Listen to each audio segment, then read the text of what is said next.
Hey, on Thursday, September 10th. Yeah, sometimes I see the calendar wrong, Jimster. I'm not losing it, and I am. Both. Both are true. I'm getting older, you know what I'm saying? I want to get on this morning and just right quick pay homage to Ronald Bell, Cool, of Kool and the Gang. Now, I don't have any records to show you because the one record I still have by them is in my overflow in the closet. But when I found out that he passed away yesterday and posted it, I was one of the first, as I could see, that in my circle who found out. And some of the comments were interesting, from some of my younger followers who had no idea that Kool and the Gang were that important. I just want to share a quick story. Kool and the Gang started out as a groundbreaking instrumental funk band. Their first 2-3 albums, which are collector's items if you can find them, the proof is there. The band was all about high-level musicianship and serious funk. So, way before anyone knew about them except for the black community, they played in Omaha at this club that's long gone. It was called King Solomon's Mines.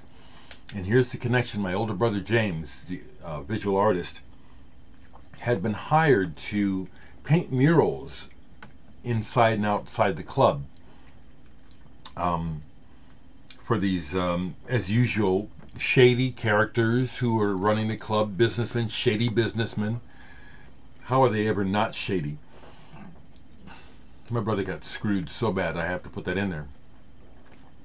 But anyway, I was my brother's assistant on this mural a lot, but I was underage, so I couldn't go to the club, but I was there a lot in the daytime working. So I knew that Kool and the Gang was coming, and they had some other big acts come to the club, but I couldn't go to the show. So that night, I just went back down there and literally stood outside the wall where the band was playing, so I could hear them. That good, okay? And then I got to sneak a peek at them as some folks left, came out the fire escape door. So I got to see them back then. I just want to relate that the music of Kool and the Gang, in that sense, is on the same level for me as all this other music I talk about all the time. Everything from Miles Davis to Soft Machine to Faust to Genesis to Kraftwerk, Kool and the Gang are on that level for me because I saw and heard what they were doing. They earned their immense commercial success. I used to DJ weddings for about 10 years straight. In the 90s, I was DJing weddings pretty regular. And you can bet that as a DJ, I played Kool and the Gang almost as much as I played Michael Jackson then. There were a couple songs, and then when the Macarena was going, and you had to play that.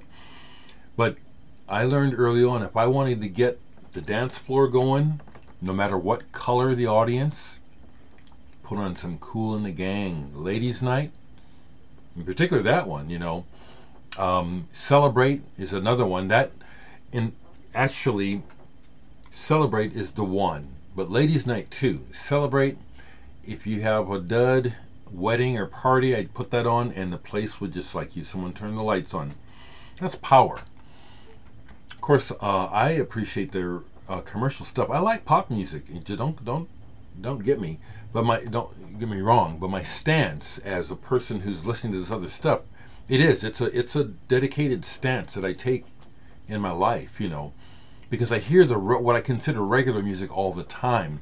That's why you don't hear me talking about hip hop that much, because I don't need to play it because I'm surrounded by it in real life, and I do like it. But I've always been about taking a stance about who I am.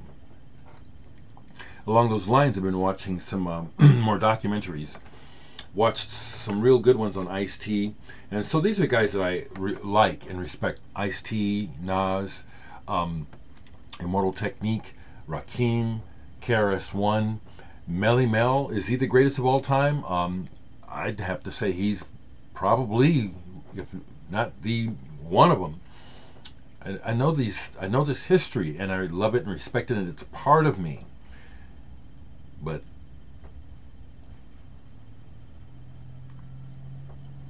I've been the person who's been turning on half of this country to this music because nobody else fucking knows about it. I take a lot of pride in that. I do. And I just got another gig. So I'm doing something right. A big outdoor gig coming up in 2 weeks. So, rest in peace, Ronald Bell of Kool and the Gang. I'll show you one record because I did go shopping yesterday and found some stuff. The thing that really made me happy was to find a replacement copy for this. Peppermint Trolley Company. This goes back to my childhood. I was talking about when I got Silver Apples as a cutout.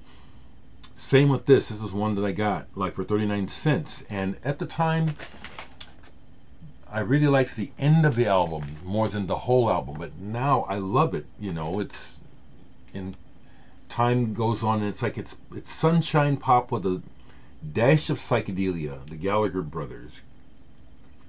Gallagher, is that right? They went on to do something after this.